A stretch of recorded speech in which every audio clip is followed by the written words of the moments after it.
Hello, subscribers. Welcome to the Patreon show. What was that, lad?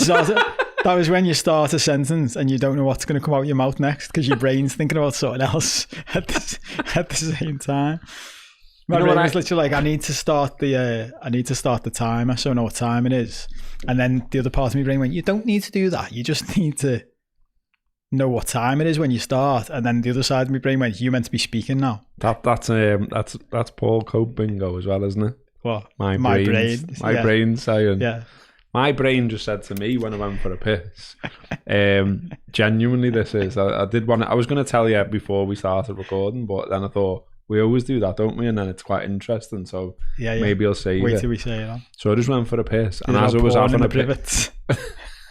Well, we were talking about just before about the fact that you used to have to pull porn out of privets and not just Google it on the internet. But I'm just picturing you having that conversation with your lad now, though. With your son. I know. And I'm going, what? So you just log on and go on Pornhub. We had to go in the street, all weathers, and pull Mayfair from the privet. No, in the street. Isn't it funny? Like when you talk to kids of this generation and we're pretending to them that the world we were brought up in was normal and the world they're being brought up is weird. Yeah. They're like, so what? You had a VHS tape stuck in the fucking bushes and you think that was normal? Like, yeah. Oh, you got VHS round yours, did you? We just got magazines. I was from a Gull. Posh, wasn't it? Posh. It's all right, isn't it? Is that why you end up moving up to Bersco? Yeah. Better quality of stuff in the bushes. I heard you got VHS. That's just total tangent here now, but do you do that thing? I love that. Tangent from what? Tangent from what I was going to tell you. So when I went for a piss, I actually thought if this became really popular at any point, to the point where it got under the noses of like a journalist somewhere or an editor somewhere, and they said, I want you to write a piece about that Late Challenge podcast. Yeah. What the fuck would it say? all the best. How would you, fundamentally meant to be a football podcast. Yeah. It documents the journey of two men going insane. Yeah. I've now forgotten what I was going to tangent to now as well. It'll come back to you. One of my other sayings. Yeah, it's funny that, isn't it? I did that in the Uber on the way up here. The fellow went, what's the podcast about then? And I just like, footy mainly now, mate. But it wasn't before and it won't be today. But I don't even know where to begin telling you. Because what the fuck? What do you want to talk about? I don't know. I had a boss tangent for you, didn't I? And I've completely forgot now because we went on 3 more. We've got loads from the other show, haven't we? Which we never got into. Yeah, we can go back into it. We can actually talk about the stuff I'd written down all afternoon.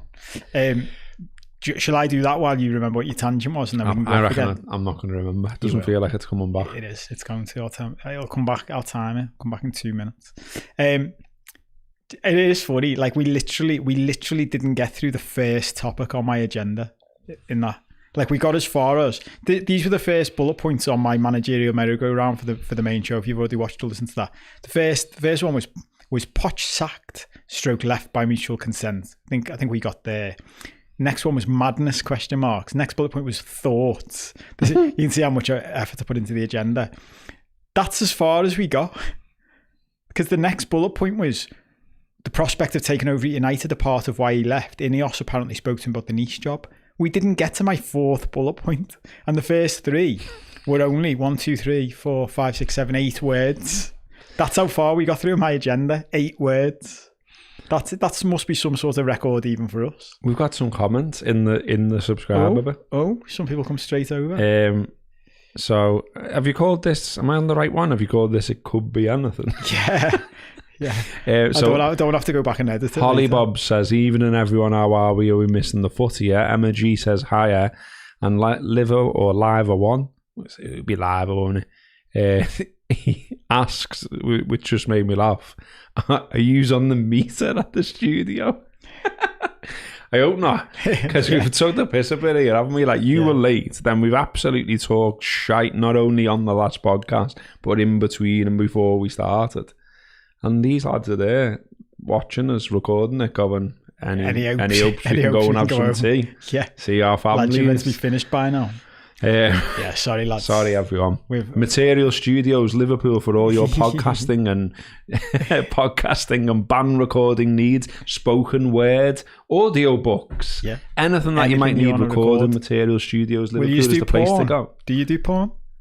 Audio porn, video porn. I can't see. Doesn't look like they're ruling it out. From where I'm sitting, I can't see your faces. I can only see Jim's feet. And I'm trying to read what's the answer from Jim's feet. Definitely wasn't a ruling it out face. No. Open to anything. It was just a little raised eyebrow. Inquiries? Send any inquiries. There's a leather couch in the studio, isn't there? You're going to say something else then? Yeah, they got a casting couch. Anyway, this is wild. Do you want to talk about Pochettino? We did him. I know. That was the only one we did. Yeah, I know. And then Man United have just sacked all the staff where we've been on go here. on, do that. While we've been sitting here, breaking news. Well, they haven't, but apparently things went out to all non-footy staff basically saying, do you fancy getting off? Which is interesting, isn't it? Because I kind of think, if you look at Man United, where they were, where they are, where they've been, the journey in between, one thing I would suggest is an issue with all the change they've had is probably some morale issues. And if there's one way to solve that, it's to email every single one of them and say, do you fancy getting off? Yeah. Yeah, whilst, by the way, we still haven't made our mind up what the fucking manager of the team. Why we said while it was briefed widely that he was going to get the sack, and then he won the FA Cup, and now we're going, And look, that was something you had on the thing, though, wasn't it? I mean, I said to you, I didn't watch it because I was climbing a mountain, and then travelling from climbing a mountain home. But me and Craig, my mate, were in the car, and we were like, should we put it on? And I was like, it's so obviously going to be a comprehensive Man City win. What's the fucking point? And we didn't even listen to it. We put the music on and we were just having a natter. And like, it was a nice day. And then it popped up, I have them like BBC alerts set up on my phone. And it came up, Man United are leading 2-0. And I was like, you fucking what? Yeah. Like I read it out and he was like, my mate was like, what? Yeah. I said, yeah, Man United. And he went, put it on. And then obviously listened to the rest. And then like I drove, when we got to his, I drove him from his to Highton because he was going to a do in Highton. And he was watching it on his phone. So we sort of got radio commentary and his additional comments. And then I watched the highlights. But what I thought was most interesting out of all of it was just sort of Erik ten Hag, basically, and some of the interviews he did and the Shearer, Lineker one and all that. I never thought I'd say this, but I actually felt sorry for him. And I actually thought he was like obviously emotional, wasn't he? Do you know what I mean? Like he likes to do that stiff upper lip, like, delivers his interviews in the same way no matter what. Yeah.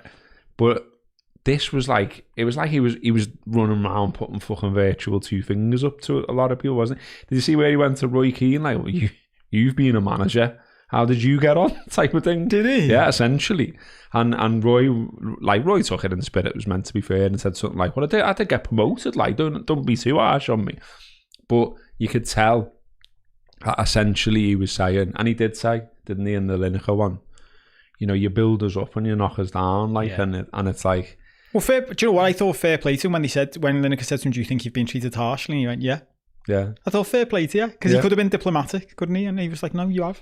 But it also said, it also seemed to say he was definitely going there at that point, didn't it? This is the thing, and do you know what? Because the Poch, I said on a show last week, Mingle atted me in a tweet during the week when the Poch news came through. He said, I know like someone will be happy about this. Because as soon as I saw Chelsea had parted company with him, I was like, good news for us, that. Because it looks like they're going to get Leicester's manager. Couldn't give a shit how good he is. He's not going to be as good as Pochettino. And they've got to start again now with a new manager. That squad is a basket case. So Pochettino are just about, it's like a load of wild kids, isn't it? He's just about got them together. Yeah. And now someone else comes in. So they'll have all the same power struggles and all that. So that's comforted me. Chelsea won't be a rival to us again next year. With United, as soon as they got the Ineos came in, Jim Ratcliffe, and he's talking, getting Brailsford in and all that, I'm thinking, well, at least it'll be more sensible than it was before. Do you know what I mean? It'll be more structured. And again, Joe, shout out for Rory Smith. I saw a little clip of him on the radio, Joe, the clips they put on Twitter. And he made the point of saying, like, do you know, always a sign of a club that knows what direction it's going in when they're openly interviewing several managers who all have different playing styles. And you're like, that doesn't fucking bode well, does it? Yeah. And even the fact that they haven't made a decision on Ten Hag yet, and not only haven't made a decision, have treated them badly. Like exactly what you're saying there about the morale inside the club and for the employees. What does that say about them and him, Joe, as an ownership group? You're knobheads as well then, aren't you? And not that we didn't know that already from what he was saying the other week about, you know, the taxpayer. No, not that one. The tax. No, not that one. Here's loads of things already that he's done, yeah. Well, I think we mentioned on the show, like, the taxpayer should help to build a new Old Trafford. You're like, oh yeah. And what are you doing with your billions, fucking Sir Jim? You can't even fix the fucking roof. Fucking bell end. But that working from home thing, I would categorise with this latest thing. Did I see that one? He said like they didn't want staff working from home anymore, and that, you know, they all had to return to the office by June the 1st, and it's like, well, okay, mate, I don't know if you noticed yet, but there was a fucking pandemic.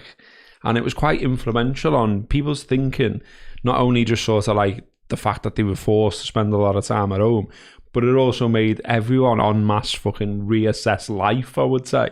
And they've all gone, why are we sitting in this fucking office for 5 days a week, you know, from 9 to 5? Do we need to? And the answer in most fucking jobs was no, you don't. There are obviously jobs where you do need to be present. And then there are obviously jobs where you don't, and then there's a mix, and everyone's trying to find the balance. And most companies now, it seems to me, I'm probably generalising, but sort of open to the idea. And this sort of dickhead approach of like, I've arrived, and I'm in charge, and I've got all this money in the account. What? People are working from home? No, all return. Do you not want to speak to them, you helmet? Do you not want to find out how they feel about the place? Why they're working from home? Are they mothers? Do they take the kids to school? You know, are they caring for like elderly parents? You know, there's 1,000,001 reasons why they want to do it for good reason, not because they're taking the piss. And so immediately like fucking like crack this big whip and go like, all return by June the 1st. Like, you're just stirring up negative emotion, surely. Equally, just like typing out a fucking redundancy email and just going, yeah, send all. Fuck's sake. You know, like, do it properly. Speak to people first. If there's people that you think are in this company that aren't serving them well, sit down with them, speak to them properly. How do you feel about working here now? You know, honestly, be honest with us. Because look, we might be able to come to some agreement where if it benefits us and it benefits you, that you go. You've worked here for a long time, looking at your notes, you've put good service in, but there's an inkling you might not be 100% happy. Can you tell us different? You know, have the chat. Just send all. It is like disgraceful, isn't it? It's a shit way to treat people. It's just like, you're disposable and I don't give a fuck because I've got loads of money and I've got Sir at the start of my name. Yeah, but think that just seems like an absolute prick. But that's how they're treating the man that, I don't know how much, what will Ten Hag be on, 5 million, 6 million quid a year? That's how they're treating him. So if you're going to treat that employee, because I had this chat with my nephew a couple of years ago, Joe, the one who's been in footy academies and he's got his first contract with Wigan at 16, which makes me feel fucking old. But I remember saying that to him a couple of years ago because he was like always interested in like when I'm doing business stuff and all that. And I was just chatting to him about footballers, and I think this is the bit most people forget at the end of the day, that like footballers and football managers are really well paid, and they're just employees still. They're not the billionaire owners. Do you know what I mean? Like at the end of the day, Ten Hag is a well-paid employee, and he's being treated like shit by his boss in the same way. So it's no surprise to me that now they're treating all of the other employees like shit. Because if you're going to treat the employee you pay 5 million quid a year to like shit, you're going to treat everyone else like shit, aren't you? But also, what are you going to get back when you do that? Do you know what I mean? Exactly. Like, you know, well, it's like you said about Pochettino on the first one, on the main show. I couldn't agree more with that. And did you see the interview he gave a couple of weeks ago, where he basically went, because someone was asking him about if yeah, his future, and I was like, fair play to him, because he's basically gone, maybe I'll get off. Yeah, he did. So yeah. maybe He said, I'll want to leave. We'll see, sort of thing, Yeah. didn't he? Yeah, And it was like, good for he you, looked mate. quite relaxed. It was like, about didn't why the fuck is it their decision whether I stay or not? he? Yeah, Fuck yeah. them. It's shit. So I'm gonna get off. Fucking hell, I can't believe I'm sitting here defending a Man United manager. But it was interesting that Ten Hag in his post-match press conference said something similar, didn't he?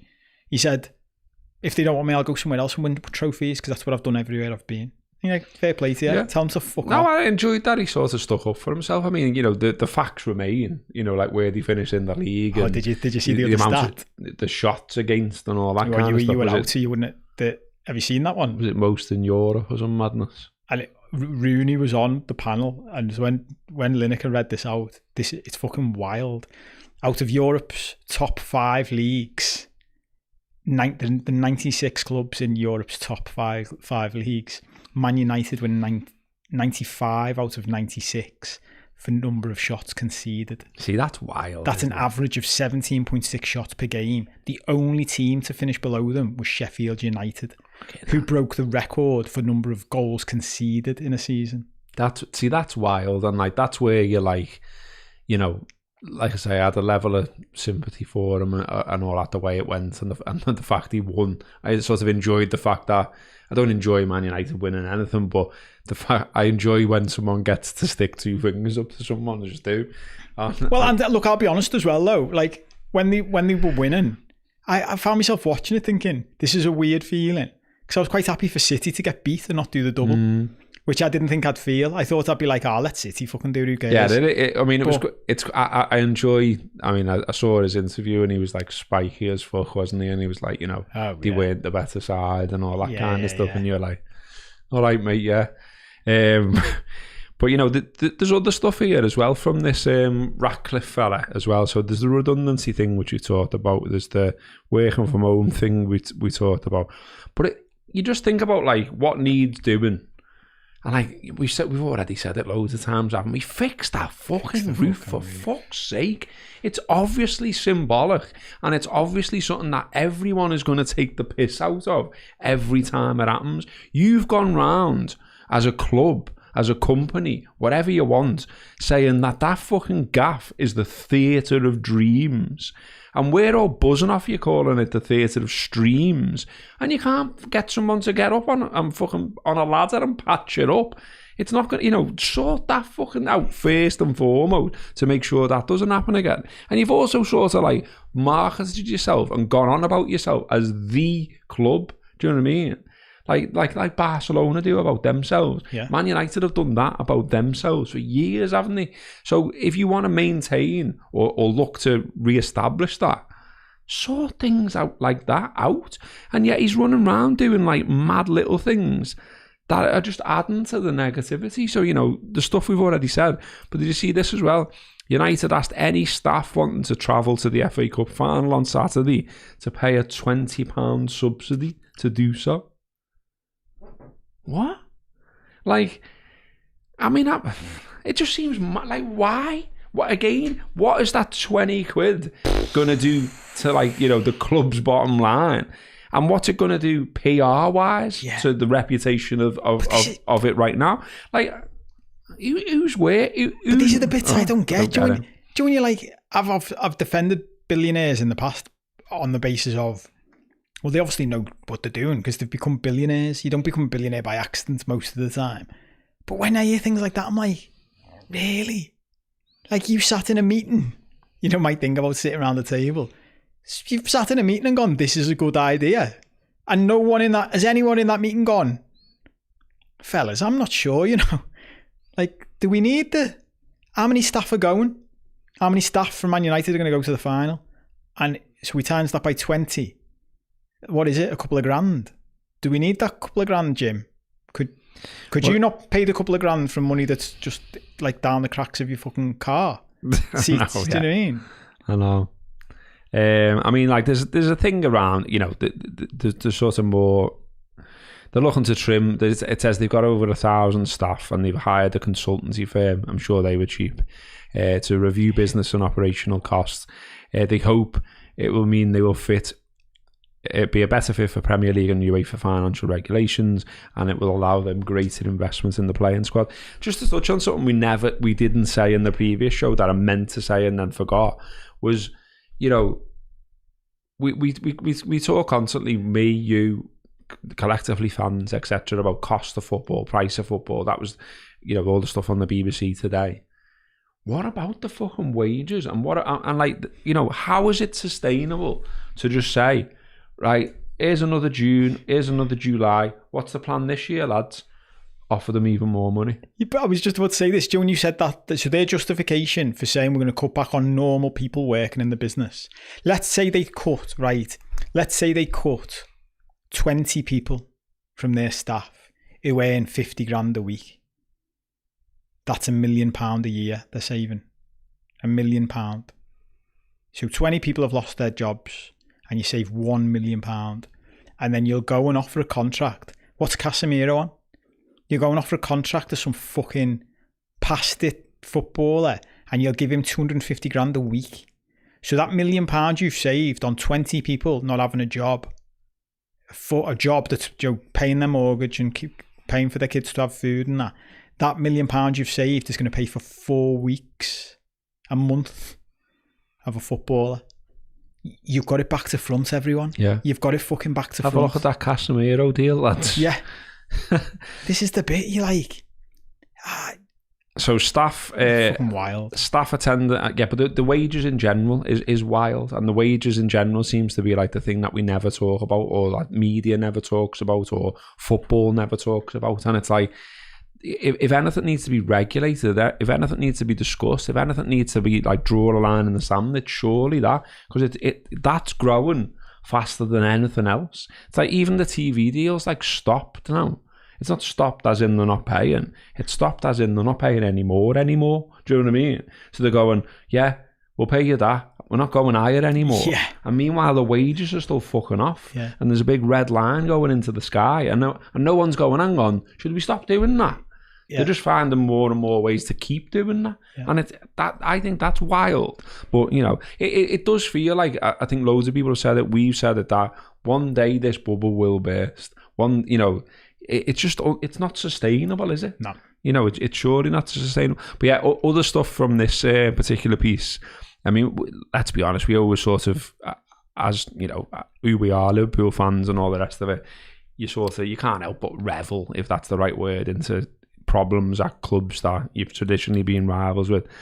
But some of this is just grim in terms of the people it's affecting and how it must be making them feel. So it says staff members attending the FA Cup final against City were asked to contribute to travel costs and were not provided with food for the trip. They've traditionally been offered a free ticket. Then also, Ratcliffe, another thing he did was he sent an email to all staff to highlight a lack of tidiness at both Old Trafford and Carrington. Roof, lad? Is that tidy? Does that signal tidiness? Staff have also been warned that underperformance across an organisation like Ineos would lead to perks like Christmas parties being cancelled, with the implication being this might be how it all work at United. Christmas fucking parties. So I'll be Scrooge if you don't work harder for me. That'll work. Can't see no holes in that. Like what like if you're arriving at an organisation, why would you want to be seen as, for want of a better phrase, turn this off if the kid's in the car, why would you want to be seen as a cunt? That is what he's doing, isn't it? Yeah. And it's like that just seems so backwards, so old, so out of touch with like where we've gone as a society now. Do you know what I mean? Like, I mean, look, I'm working for a university, so maybe there's something in that, and you know, by its nature, it's gonna do this, if you like. But one of the things that like I like about it is they couldn't support you more in every direction. Like, my boss has said to me personally, and then there's stuff everywhere. You get emails and stuff on the intranet, whatever, staff page. But everyone all the time is basically saying, you all right? Do you need any help with anything? You know, the sound, they couldn't be sounder on that score And that, it makes me feel good. And it makes you think, they're all right then. Yeah. Do you know what I mean? Like, they could pay me a bit more, or, you know what I mean? There's always something, isn't there, where you're like, But in general, I think stuff like that, where they're making the effort, and like even daft little things, they put little things on now and again for staff. You know, like there was like some, in the dinner time one week, a few months back, there was like a little sort of music bingo-y thing, which sounds a bit shit, doesn't it? But it was sound. Yeah. You got to go with your team. Yeah. And Bit like, of a laugh. Yeah, and they had two fellas off some like local radio station who were quite funny, doing the numbers and taking the piss out of it. You know, it was a bit like a low rent bongos bingo type thing. Yeah. It was a laugh. Yeah. And I was like, they don't need to do that, but it's good that they do, because you think, oh, these are all right. Do you know what I mean? These are all right. Yeah. Who at Manchester United, after all that, is going, these are all right. But you know what? There's a weird thing, and I remember getting a sniff of this once from someone who applied for a job at Liverpool just to add some balance. So there's the thing, and I reckon this is at a lot of football clubs, where they go, we're a football club, and we're a big football club, and we've got a great reputation, and people have grown up absolutely loving us and couldn't love us more, and are therefore desperate to work for us, to say that they work for us. So we'll take the piss out of that fact, basically. Yeah. So they pay shit wages to normal staff, normal people, not the players, knowing that there are loads of people who, I want to work for Man United, I want to work for Liverpool. And they actually reference, this is the thing I was getting to about Liverpool, I know that it was it might not be now, this is going back a few years. They referenced, in terms of recruiting staff, the power of the badge. And okay, that's a thing, undoubtedly, but if the power of the badge, you're then leveraging it to say, and we'll pay you shit wages. Like, come on, what's that about? Like, but it's the same point, isn't it? It's like, if that's how they're treating their customers, which is us, fundamentally, their best and most loyal customers, of course they treat their staff like that. And you know, it's dead poignant, this for me, at them, like, because I've mentioned a couple of times I've gone back to doing like some work, and one of the big driving factors of that was I've spent too much time by myself sitting behind the computer, going back to the live show we did, the main show, and I was like, I need to get back in an office and like be around people again, even a couple of days a week. So I've gone into work with a business that I know, I've known the owners for a long time, and I'm going in to help them because they're growing really quickly. And fair play to them, they want to like deal with when you have rapid growth in any business, it comes with problems and there's structural issues and systems. And like, I'll come in and I'll do a 6-month project with you where we fucking nail all of this. And it's dead interesting because obviously it's at a completely different level, different end of the scale. Like, you know, it's not Manchester United, but all the stuff you're talking about, our approach is the opposite. Like when you said before, like the first thing I said to them I want to do is I want to speak to every member of staff face to face. Yeah. So I've had a sit down conversation with every member of staff in their team. Was it relaxed though, or was it you? Did you have a clipboard? 100. But this is I said to them as well. The only way I'll do it is if it's confidential, so the staff can tell me whatever they want, and I won't report back to you. Like, I won't tell tales on them. Do you know what I mean? I'll report to you in general terms about the problems I've seen and how we can sort them. But my attitude to the staff is, tell me, I'll help you sort shit out. I'm going to help change the strategy and structure so it's good for you, because the more we get out of you. I made a point of saying to everyone, I don't want you to thinking I'm coming in as one of these consultants like these I've hired that's going to chop staff. That's not my intention. My intention is make the business better so the staff love working there, and then the staff perform better and it's better for everyone. Goes back to what I was saying in the main show about make everyone wealthy. There's more money to go around, then the rich get richer and the poor get richer. That works for everyone, doesn't it? But it's this mentality of, no, exactly what you're saying. No, we're better off squeezing every fucking drop of blood out of these people and taking advantage of the fact they want to work here. And you're like, I just don't get it.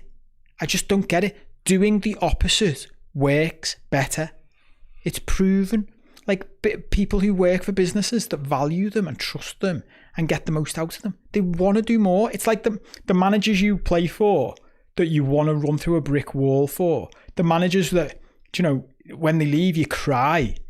I was just about to say this. The managers we don't really need to do more Jurgen Klopp content do we given how saturated the world has been for that in recent weeks. But when you're seeing people, including people and they're crying because this fella's like made work that important to them, made them feel part of it. They've been inspired by him, and we know, don't we? Like, some of the stuff we talked about it last week, didn't we? Saying like, you made the point, didn't you, where you were saying like it says more about the critics than Klopp, and I thought that was absolutely spot on, because some of the stuff, if you wanted to be a knobhead about it, you could quite easily be a knobhead about it. Like, why has he got a hoodie on saying "Thank you, love"? Yeah, because it's based on people he's worked with, who he's befriended, who he's been asked about, who he's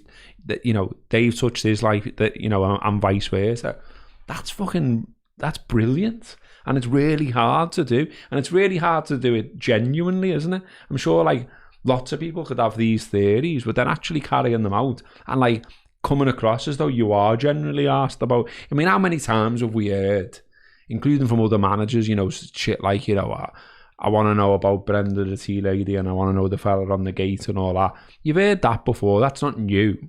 But to actually do it and make it work, and then genuinely feel like you do give a fuck, and then you're showing it on your last day by making hoodies, and and even everything about that, how he left.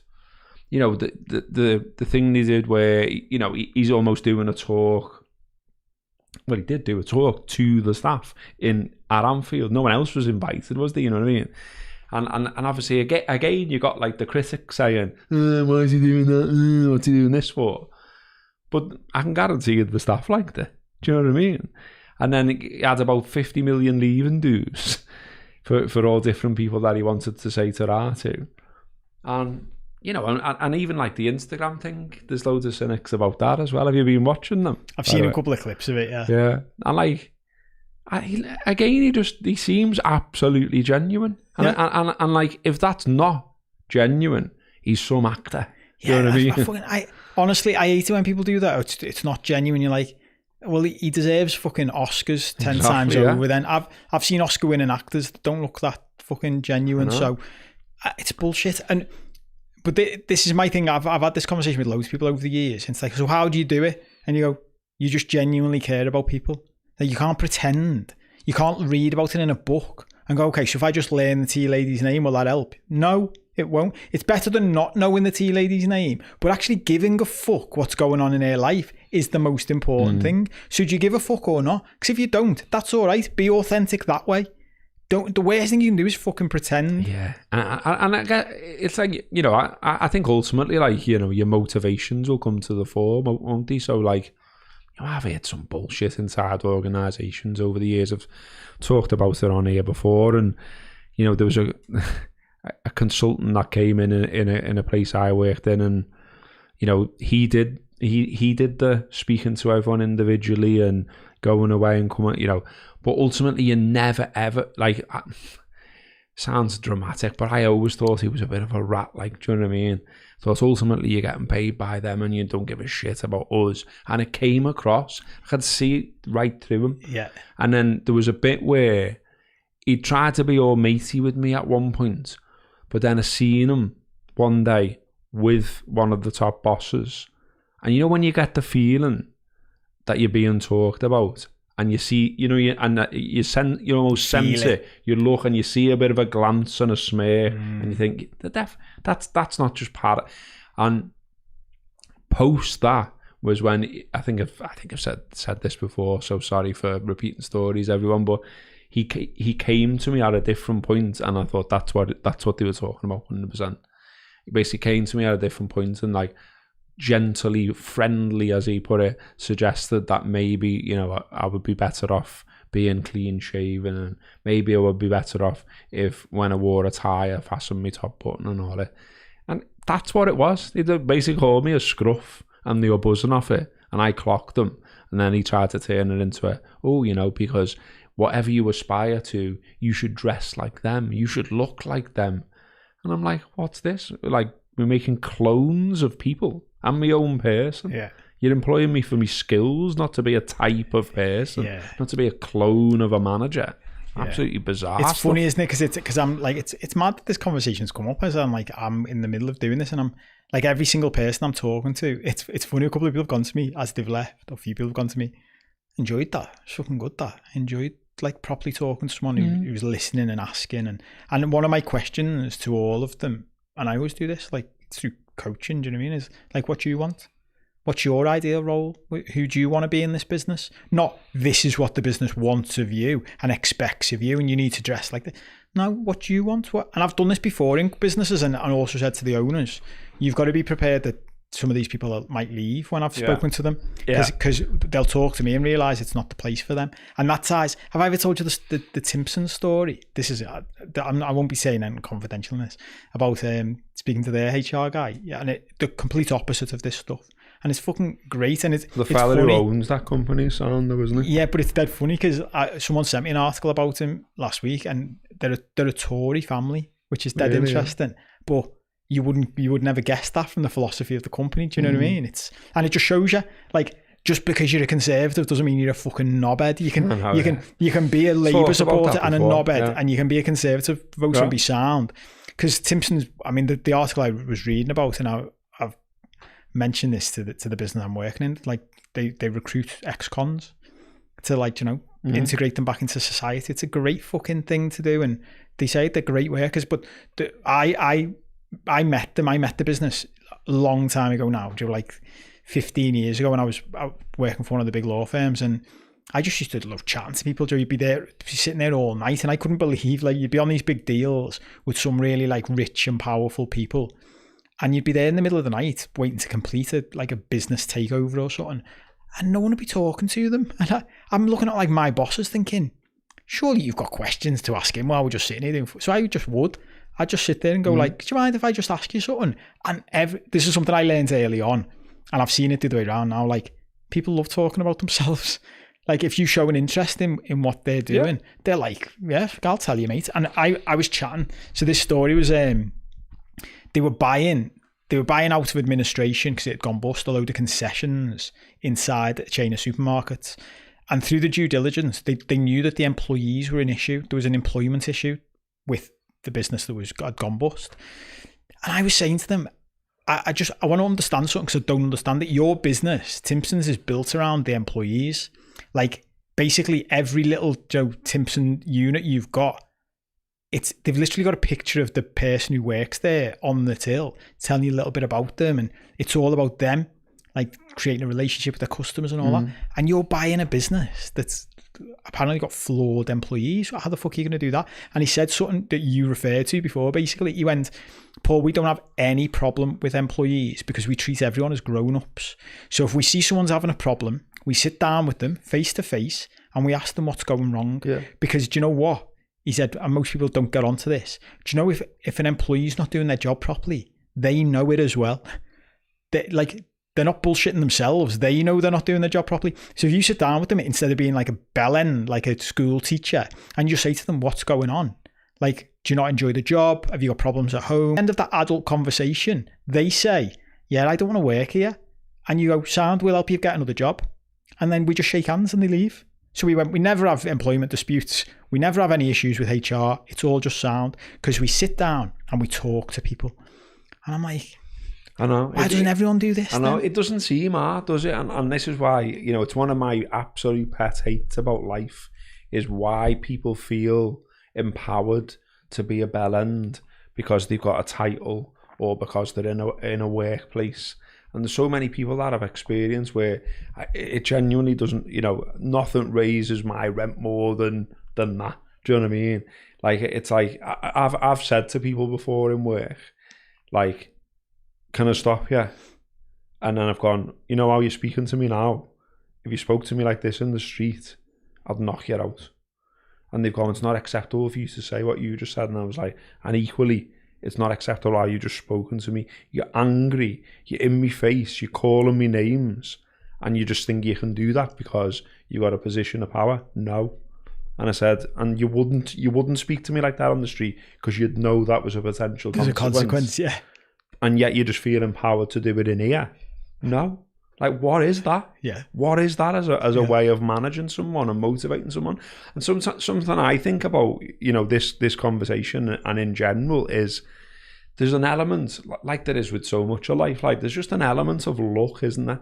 Like you can, like if you're looking for a job at a particular time, you've no way of knowing what job is going to come available and why, where, and something comes up, you apply for it. You do all your research, you find everything out you can, you maybe speak to someone who's worked there, whatever. You can do all of those things and then you can get there and you can be managed by a bellend. Yeah. And that isn't your fault and there's nothing you could have done about it. Equally, you can arrive somewhere and be managed by someone who's absolutely brilliant. They get you, you get them, and then you're just flying. And I remember, I can't even remember who it was now, but it doesn't matter. Like I love music. I love all different types of music. It's a big part of my life and everything. And I remember listening to an interview on Six Music once, and I think a lot of music journalism, like a lot of football journalism, is like formulaic. You know what I mean? And it's like, oh yes, our album is the best album ever, but it's not as good as the next one. Wait till you hear that, and all that. And you're just like, yeah, I've heard all these things a million times. But there was this fella on once, and I wish I could remember who it was, and he was talking about like collaborations, and he went and the person interviewing said like, are you into them? Because a lot of musicians will try them at different times and all that. And he went, I'm not into them for the sake of it. And he said, and I'm not into them with just anyone. He said, but if I click with someone, I can fly and I can produce and I can make some of the best stuff I've ever made. He said, but it's got to be with that person though. He said, I can't just be with anyone. And it really resonated with me, that, because I thought, well, that's what you're asking people to do in workplaces all the time. Work with people who don't get each other, work with people who don't like each other, and expect some amazing product the other side of it. So equally, if you're doing the type of stuff you've talked about there and actually getting to know your staff properly, and then when Mick leaves because he's retiring, out of a really tight team who get on really well, and you're recruiting to replace Mick, if you know everyone in that team like the back of your hand and you're recruiting, you can ask lots and lots of questions and do lots of diligence on the person coming in to say, do they actually fit with those people, or is there something about their personality or something about their background where I think he'd clash with him, he'd clash with her, that's not going to work, we'll move on.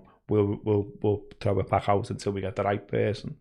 Do you know what I mean? 100%. It's funny because I had a conversation with business owners a couple of years ago where they'd had, and it ties into stuff we've talked about on this in the past,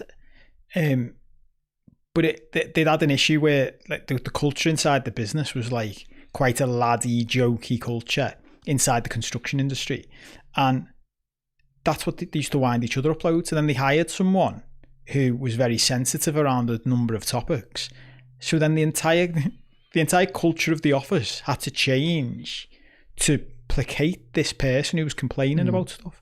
And I was saying to the business owners, I think you've got it back to front.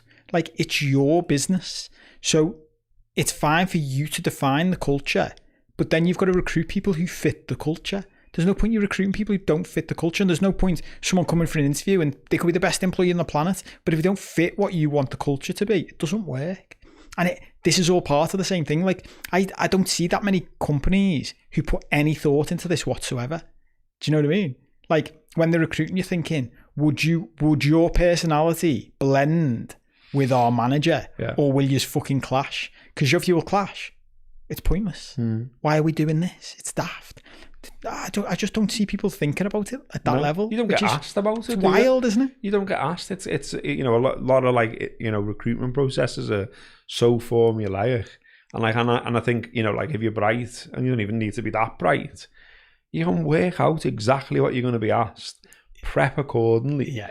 And so you're essentially putting on a show, and if you're all right at putting on a show, then chances are you've got a good chance of getting the job. And I know, like, and I'm sure there are people who might listen or watch you work in recruitment at certain levels and say, well, actually, we do this, or there's the psychometric stuff and all that kind of stuff. I don't know too much about that.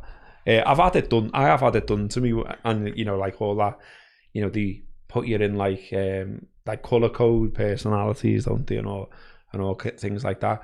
But even that though, it's like how much can you do? Even that's formulaic, isn't it? So like, you know, if you're told, Paul, on Thursday, you know, going to take you in and you're doing this test, what is it? Just a psychometric test. Okay, Google psychometric tests, look at what they do, look at what they're looking for, figure out what type of personality they're going to want, answer questions accordingly. Do you know what I mean? Yeah, but I think there's another thing about this, and I said this to a company once that I applied for, and it actually got me through. It got me past the test. They said to me they want to do a psychometric test, and I was like, I don't get me wrong, I think there's some value in them to a certain degree. Yeah. I went, but there's a problem with them, and they were like, what? I went, a psychometric test doesn't test who you actually are. It tests who you think you are. Yeah. Because you answer the questions based on who you think you are. Yeah. But what they'd be better doing is getting your family and mates to answer the questions. So who is he really? Yeah. Because you turn up and go, like the number of people I've met over the years, and I'm including myself in this. How many people do you meet who don't describe themselves as laid back? My ex used to say it. My ex would describe herself as laid back to people. She'd be like, I'm dead laid back, me. And I'd burst out laughing. And people who knew it would be like, fucking hell, you're one of the most highly strung people I've ever met in my life. I remember I had this story once. We went to it was, I can tell this behind the paywall. We went to pick up our wedding invites, right? We spent ages getting these fucking expensive wedding invites made. And we went to me, her and her mum went to pick them up from this like fancy place in Cheshire somewhere. It cost me a fucking fortune. And as we're driving over there, my ex is telling us this story about like how much they've loved working with her and it's been great and all that. We walked into this little like lovely dainty shop. Walked in, this girl comes out. Everything had been done by Joe email and phone. This girl came out and said, "Hi, can I help you?" And my ex said like her name and said, "I'm here to collect me wedding invites." This is not a word of a lie. Me and mum were laughing about it afterwards, like driving back. The girl went white. She went white, like shitting herself. That like, oh my God, this girl's here to pick up her invites. Because she'd been such a fucking nightmare. Like everything, like that's wrong. Yeah, and like you've just got this picture in your head that you're dead laid back and everyone loves fucking working with you. And the truth of it is they go fucking white when you turn up. Like shit, we're gonna be in trouble. It's like, and that's the problem with those tests. Like you do a test and it says, yeah, I'm dead laid back, me, and I'm not asked about that. And I've since doing all this work now, and I say this to all the people I coach and stuff, the only valid answer to any question in a psychometric test is sometimes. Yeah. Like, are you laid back? Sometimes, yeah. Depends what's happening. Are you a pain in the arse? Sometimes, yeah. Yeah. Are you dead calm? Sometimes, yeah. Are you fucking a lunatic? Sometimes, yeah. Well, like what Depends, am I now? doesn't it? I just had like 3-4 months into this job now. And you know, I've had like a, what do you call it? Like, you know, you meet your manager, you go ask your all questions. The review thing. Review, that's the word. I was looking for, like a probationary review thing. But what was funny was, like our office is only little, and then right next to it is the boss's office, and like, you know, the doors are always all open. So like what's being said in our office can be heard in her office, and vice versa, unless you start closing all doors and all that. And the other day, like I haven't flipped on anyone or anything. I don't think in work that I'm aware of or that I can think of, and I don't ever intend to. Obviously, people can push buttons or something can happen, and it might happen, like you say, sometimes. But what did happen the other day was, so I don't know why, but for a long time now, I've been getting like loads, and I mean loads of calls from like, you know, 0800 numbers or whatever, you know, like, and like some of them are calls, sales type shit, and some of them are like these weird like recorded message things saying, you know, were you in an accident recently and all that bother. So they've been doing me head in, and I just button them all the time, but you still subconsciously, I think, take in some of the numbers sometimes, and like a lot of the ones, the really weird ones that are just shite, no matter how many you block, they just keep coming. It's like, you know, like it's obviously some like a computer program bullshit thing. But there was a sales call what I recognise was definitely a sales call, always coming in at sort of about just before 5 o'clock on every weekday. And I kept seeing the number, kept buttoning it, kept seeing it, never rang it, never looked it up. Just thought, like, they'll get the fucking message, because surely you would do. Kept coming. And then there was just a day where I was sat in where nothing work-related, just in general, a couple of little bits of things that pissed me off, whatever. I had things on my mind. That call came in, and I just thought, oh, fuck you. And I'm like, this fella started on a spiel, and I just went, mate, you've rang me, or one of your colleagues has rang me every day for the past 3 weeks at this time when I'm in work. Take my number off this list. And he still tried to do the sales spiel, and I went, whatever it is, mate, fair play to I him. am not interested in it. I have no interest whatsoever in a new package, in anything to do with it. If I want a new package, I will ring you and ask you about it. In the meantime, never ever call me again at this time. This is so annoying. I've buttoned it, and you're harassing me. I'm a customer and you're harassing me. What is that? And a proper went on this full spiel, and I got to the end and he's like, all right, yeah, I'll take it off the blah, blah, blah. And over the next couple of days, well, my colleague who sat right behind me was like, okay now, type of thing. And I was like, oh, it's been doing me head. And she's like, yeah, I could tell. But then my boss heard it all as well, and she was like, tell you what, you took no messing there, did you? She went, when I first heard it, I thought you were talking to someone in the university. She's like, I wondered what had gone on. And they said, and then I heard the rest of it and realised it was a sales call. And I was like, yeah, it just needed saying. Do you know what I mean? I felt better for it. But sometimes. I like sometimes. It's true. Or and what was our other one that me and you came up with once before? I don't think it was on a show. I think it was when we were just having a conversation. Came up with it, and that's all right. Remember that? If you just say that. Stop taking credit for my fucking inventions. That was my one, not your shit. It's in my fucking book, so it's mine. And that's all right. It's true, yeah. It's true. It is. It's all right. It's all right to be pissed off by people harassing you on the phone. Fair play. I'm laughing, thinking about that poor fella.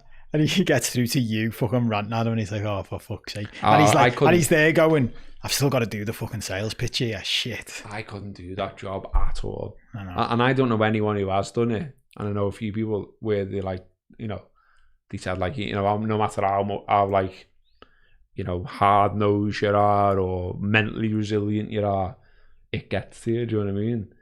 And I was like, oh, of course it does. How can you not? Imagine the amount of shit you must take doing those jobs. Yeah, but I heard a boss story on this years ago, and it was there was one fella, this coach who I first learned some stuff off, and he told this story about this fella in a call center who was the only guy who was happy doing that job. And he said to him, how are you so happy? This guy went in, similar thing we've been talking about, he went, I want to speak to him. You've got 300 staff, everyone's miserable, but one fella's happy. I want to speak to him. Why is he happy? And he said he spoke to him and he was like, well, I'm not arsed. He was like, we've got our stats. We have a 10% conversion rate based on this script. So if I phone 10 people, I know that 9 of them don't want to buy anything. He went, that's my job. And I've always used this example for goal scoring.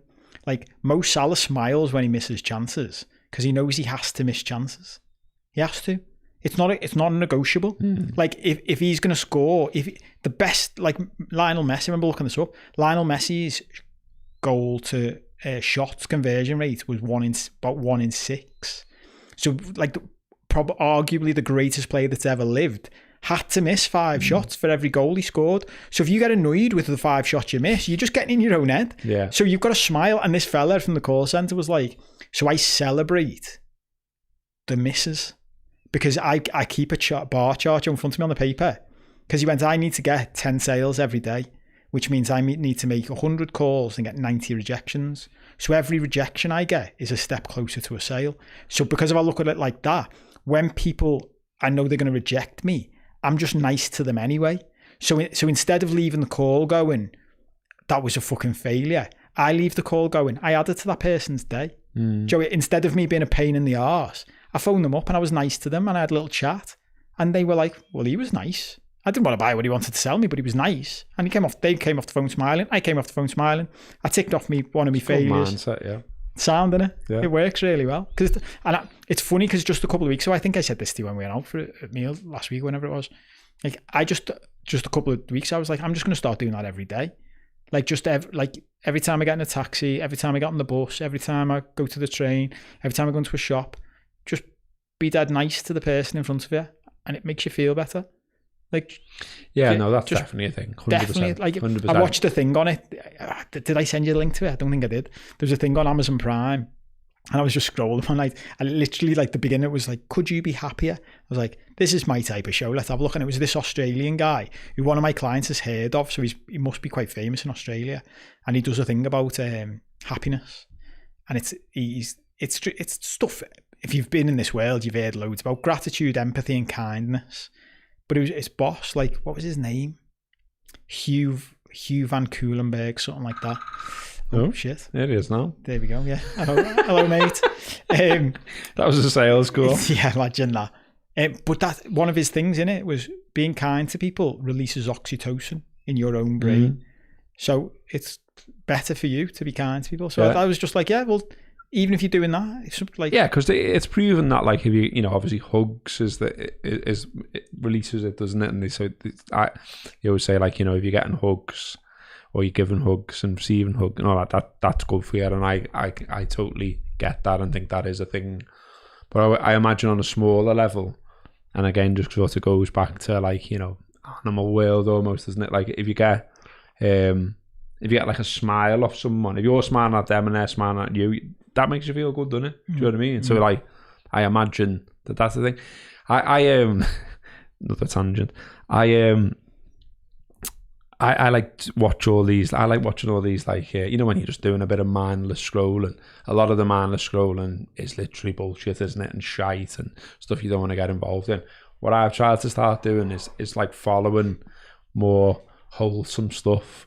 So, like, when I do the mindless scrolling, I'm actually receiving some wholesome stuff. Yeah. So I've been following, like, a lot of sort of, like, nature type accounts and stuff like that.